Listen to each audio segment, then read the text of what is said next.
The Celtics weren't perfect, but playing the Heat makes that difficult anyway. Boston Celtics Jayson Tatum looks to move against Miami Heat's Jrue Smith. AP photo. DwyerThe Celtics won their second straight game to start the season, claiming a 119-111 victory over the Heat on Friday. Here are the takeaways. Point 1. Watching Derrick White at his best is like watching a really well-made action movie. You get to both enjoy what you're seeing and feel a little smarter about the things you noticed when it's over.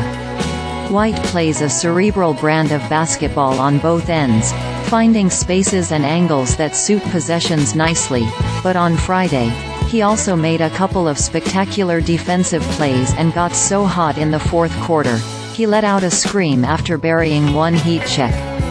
On the one hand, you want to analyze what White did because he's a unique guard. On the other, sometimes it's just fun to watch a really good basketball player make the right plays, and call his own number a little bit. The plays he made tonight were sick, Joe Mazzulla told reporters after the game.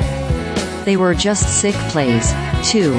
While we are on the topic of White, he and Jrue Holiday combined for 3 chase-down blocks, denying the Heat transition dunks. We can't prove this without the kind of tracking data that teams pay thousands of dollars to acquire, but it's hard to imagine there have been many games in NBA history where the starting backcourt recorded 3 chase downs. Both of White's came at the expense of Jimmy Butler, who had a difficult game, 14 points, 3 for 11. The first came in the first half and was one of the cleanest blocks you could imagine. The second came at an important moment in the fourth, with the Celtics leading by 7 and trying to hold off the Heat. Holiday, meanwhile, sent Heat rookie Jaime Jacquez Jr packing. The Holiday-White pairing allows the Celtics to do a lot of unique things defensively. On nights like Friday when White's offense is at that level, it's a monstrous tandem. Point 3. Jaylen Brown didn't have a perfect game, but he was really good for enough stretches to make up the difference, which was kind of a microcosm for the Celtics' evening.